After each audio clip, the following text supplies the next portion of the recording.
함께 기도하겠습니다.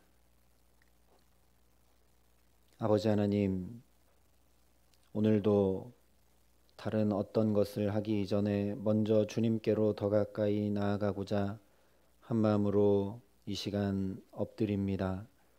주님, 우리의 모든 걸음걸음에 오늘도 주께서 친히 붙드시고 동행하여 주시기에 주님 가장 가까이에 있는 축복과 은혜를 누릴 수 있도록 우리 가운데 역사하시고 함께하여 주시옵소서. 오늘도 주의 성령으로 우리를 붙들어 주셔서 그 주님의 말씀이 곧 나의 말씀으로 들려져 오늘 이 하루를 살아가는 데에 가르침을 받고 깨달음을 얻고 감사와 찬양이 입술에서 떠나지 않는 복된 삶을 살아갈 수 있도록 이 시간 우리에게 임재하시고 역사하여 주시옵소서. 감사를 드리며 우리 구주 예수 그리스도의 이름으로 기도합니다. 아멘. 오늘 우리에게 주시는 하나님 말씀은 출애굽기 9장 1절부터 12절까지 말씀입니다. 출애굽기 9장 1절부터 12절까지 말씀입니다. 출애굽기 9장 1절부터 12절까지 말씀을 제가 봉독해 드리겠습니다. 하나님의 말씀입니다. 여호와께서 모세에게 이르시되 바로에게 들어가서 그에게 이르라. 히브리 사람의 하나님 여호와께서 말씀하시기를 내 백성을 보내라. 그들이 나를 섬길 것이니라. 내가 만일 보내기를 거절하고 억지로 잡아두면 여호와의 손이 들에 있는 내 가축 곧 말과 나귀와 낙타와 소와 양에게 더하리니 심한 돌림병이 있을 것이며 여호와가 이스라엘의 가축과 애굽의 가축을 구별하리니 이스라엘 자손에게 속한 것은 하나도 죽지 아니하리라 하셨다 하라 하시고 여호와께서 기한을 정하여 이르시되 여호와가 내일 이 땅에서 이 일을 행하리라 하시더니 이튿날에 여호와께서 이 일을 행하시니 애굽의 모든 가축은 죽었으나 이스라엘 자손의 가축은 하나도 죽지 아니한지라. 바로가 사람을 보내어 본즉 이스라엘의 가축은 하나도 죽지 아니하였더라. 그러나 바로의 마음이 완강하여 백성을 보내지 아니하니라. 여호와께서 모세와 아론에게 이르시되 너희는 화덕에 제 두 움큼을 가지고 모세가 바로의 목전에서 하늘을 향하여 날리라. 그 재가 애굽 온 땅에 티끌이 되어 애굽 온 땅에 사람과 짐승에게 붙어서 악성 종기가 생기리라. 그들이 화덕의 재를 가지고 바로 앞에 서서 모세가 하늘을 향하여 날리니 사람과 짐승에게 붙어 악성 종기가 생기고 요술사들도 악성 종기로 말미암아 모세 앞에 서지 못하니 악성 종기가 요술사들로부터 애굽 모든 사람에게 생겼음이라. 그러나 여호와께서 바로의 마음을 완악하게 하셨으므로 그들의 말을 듣지 아니하였으니 여호와께서 모세에게 말씀하심과 같더라. 아멘. 오늘은 5번째와 6번째 이적에 대한 말씀입니다. 앞선 이적들과 주요 내용은 다 같습니다. 하나님께서 애굽 땅에 여러 이적을 내리시고 그 고통으로 인해 바로가 이 재앙을 물러가게 해달라고 간구하고 그런데 재앙이 물러가기만 하면 또 마음이 완악해서 보내지 않습니다. 그런데 이렇게 진행되고 있는 10가지 이적들은 모두 애굽의 어머니 신이었던 나일강을 필두로 해서 애굽이 섬기고 있는 우상들이었습니다. 개구리가 무슨 우상이었겠는가 하는데 애굽에서 개구리는 풍요와 다산의 신이었습니다. 파리도 무슨 신이었겠나 하지만 애굽 사람들은 파리를 자신들의 운명을 지배하는 신으로 섬겼습니다. 성경에 신약에 보면 예수님께서 바알세불에 대한 얘기를 하시는 장면이 있는데 바알은 팔이라는 뜻이고 세불은 왕이라는 뜻입니다. 그러니까 바알세불이라는 건 파리의 왕, 우상의 왕 중의 왕이란 뜻이죠. 악성 종기 이 재앙은 의술의 신인 이모탭이라는 신과 관련된 재앙입니다. 미이라라는 영화에 보면 이 이모탭이 나오는데 애굽 사람들은 이렇게 여러 우상들을 섬겼습니다. 특별히 나중에 나오는 흑암 재앙은 우리가 잘 아는 태양신 라와 관련이 있는 재앙이죠. 그래서 이 10가지 이적들은 1차적인 의미로 보면 하나님께서 애굽의 모든 우상들을 부숴버리고 하나님만 참 하나님이심을 보이신 것입니다. 그런데 우리가 곰곰이 생각해 보면 하나님 정도 되시는 분이 그런 쓸데없는 애굽의 우상들을 하나하나 이렇게 박살내시면서 무너뜨리셨어야만 했을까? 물론 그 애굽에서 섬기고 있는 신들이 다 소용없는 것을 하나하나 드러낸 것이기도 합니다.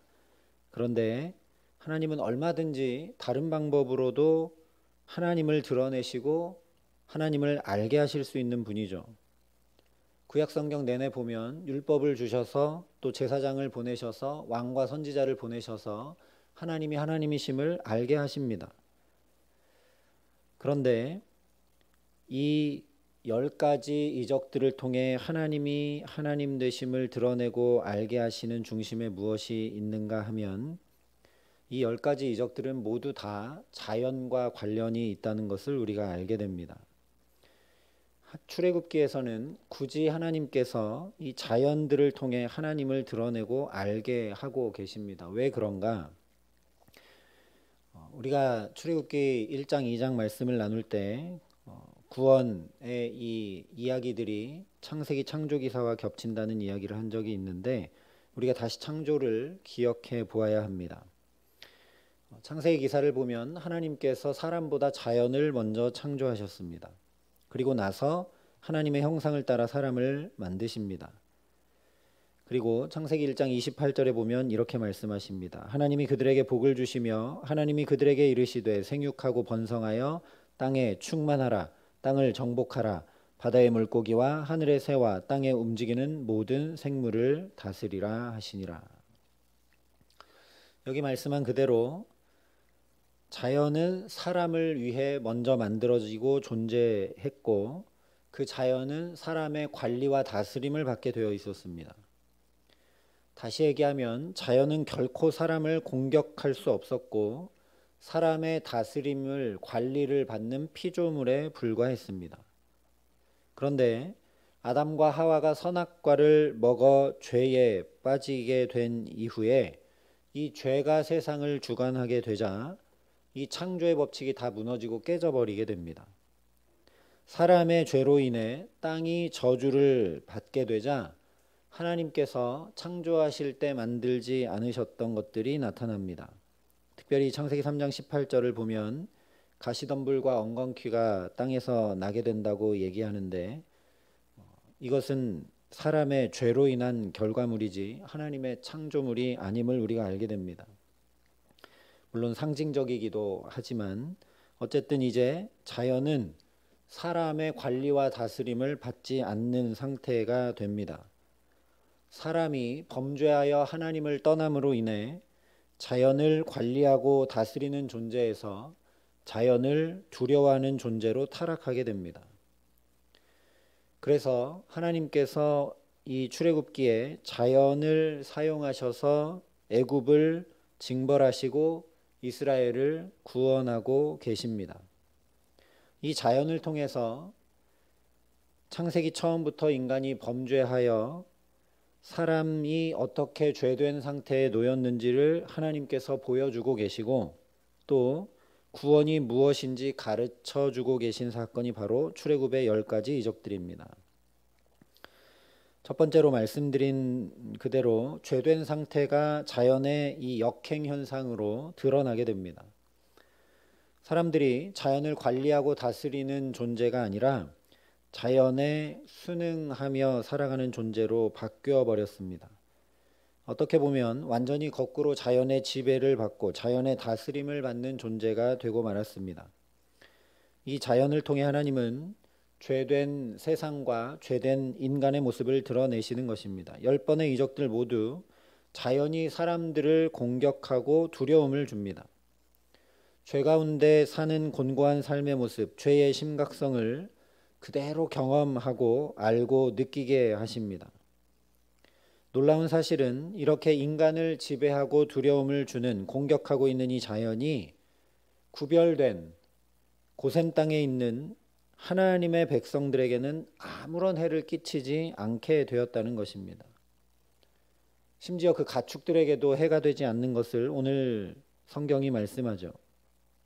이것이 바로 구원입니다.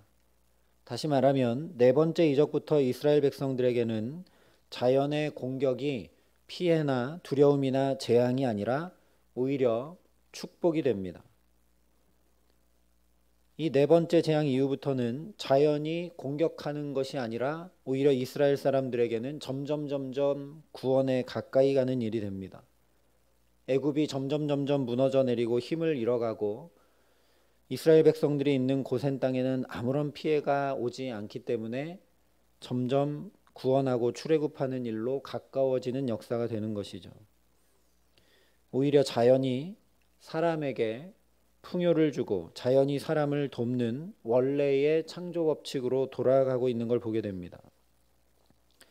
두 번째로 아까 말씀드린 대로 죄 중에서 우상 숭배의 죄를 하나님이 이들을 통해 드러내십니다. 죄 때문에 자연이 신의 위치까지 올라간 것이 바로 우상 숭배입니다. 사람들은 자연에 순응할 뿐 아니라 자연을 신으로 받들어 섬깁니다. 왜냐하면 자연이 너무 두려웠기 때문입니다. 애굽에서도 나일강이 늘 범람해서 큰 피해를 입히곤 했기 때문에 두려워 나일강을 신으로 섬겼던 것입니다. 마땅히 인간을 섬겨야 될 자연이 도리어 인간의 섬김을 받는 존재로 바뀐 것입니다. 말이 안 되는 일이 된 것이죠. 다시 얘기하면 마땅히 있어야 할 자리에 있지 못하게 된 것입니다. 사람은 마땅히 자연을 관리하고 다스리는 자리에 있어야 되고 자연은 그 관리와 다스림을 받는 자리에 있어야 되는데 완전히 거꾸로 뒤집어 버렸습니다. 이것이 바로 거룩을 잃은 것이고 이것이 바로 우상 숭배입니다. 10번의 이적을 통해 하나님께서 바로 이 우상 숭배를 드러내고 계십니다.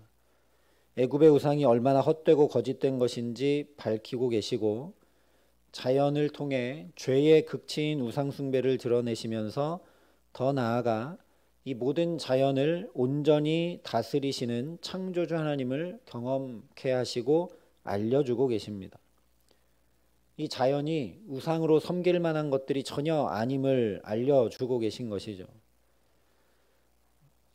말씀드린 대로 이스라엘 백성들이 이제 이 10번의 이적을 지나 출애굽을 하게 되면 구원받게 되면 두려움의 대상이고 공격의 대상이었던 자연이 이스라엘 백성들을 오히려 인도하고 보호해 갑니다. 뒤에는 애굽 군대가 쫓아오고 앞에는 홍해가 가로막혀 있는데 그 홍해가 순종하여 갈라져 갈 길을 열어줍니다. 불기둥과 구름기둥이 광야 생활 내내 이스라엘을 인도하고 보호하는 선한 도구로 사용됩니다. 그러니 첫 번째와 두 번째 사실을 통해 우리가 알 수 있는 건 원래 창조의 자리로 돌아가는 것이 바로 구원임을 알게 됩니다.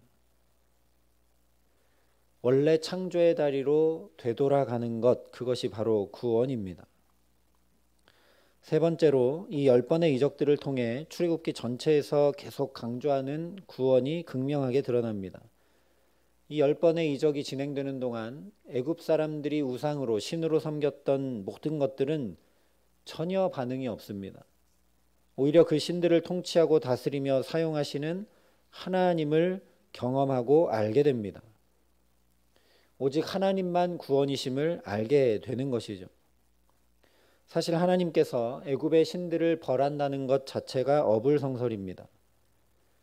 하나님은 그리스 로마 신화에 나오는 것 같은 제우스가 아니죠.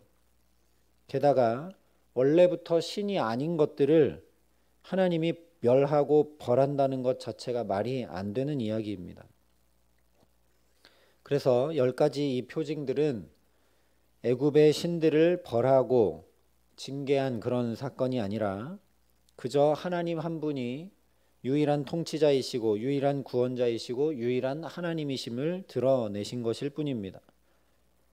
그러니 다른 어떤 것을 의지하는 것이 아니라 모든 만물의 주관자이신 하나님 한 분만 믿고 의지하는 것이 곧 구원이라는 것을 보여주시고 경험케 하시고 알게 하신 것이 바로 이 10가지 이적들입니다. 그래서 한마디로 하면 마땅히 있어야 할 제자리에 있는 것이 바로 구원입니다. 부모는 부모의 자리에, 자녀는 자녀의 자리에, 성도는 성도의 자리에, 목사는 목사의 자리에, 교회는 교회의 자리에 제대로 있지 못하여 수많은 상처와 아픔과 문제들이 발생하게 됩니다. 연일 뉴스에서 듣고 있는 일들도 마찬가지죠. 백성들을 섬겨야 될 위정자들이 자기 자리를 지키지 못하고 오히려 개인의 탐욕을 부리기 시작할 때 온갖 문제들이 발생하게 됩니다. 신뢰도 무너지고 나라의 경제도 무너지고 민생도 무너지고 모든 것이 제자리에 있지 못하면 수많은 문제를 일으키게 됩니다. 창세기 처음부터 인간이 마땅히 있어야 할 자리는 바로 하나님 곁입니다. 죄로 인해 그 자리를 떠나면서 수고하고 땀 흘려야 하는 모든 일들이 뒤따라오게 된 것이죠. 이스라엘 백성들도 원래 있어야 될 자리가 지금 하고 있는 애굽의 종살이의 자리가 전혀 아닙니다. 약속의 땅 가나안에 있어야죠. 또한 애굽 왕 바로를 섬기는 자리에 있어야 될 것이 아니라 유일하신 참 하나님을 섬기고 말씀을 준행하는 자리에 있어야 하는 것입니다.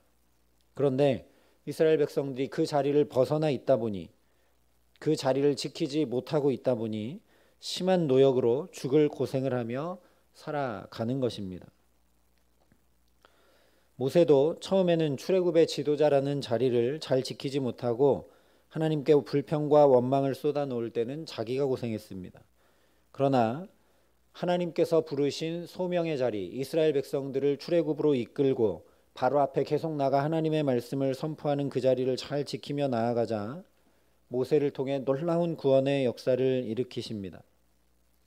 그러니 오늘 저와 여러분도 내게 주신 자리를 잘 지키며 살아갈 수 있도록 하나님 앞에 힘과 지혜와 능력과 사랑을 간구하며 나아가게 하시기를 소망합니다.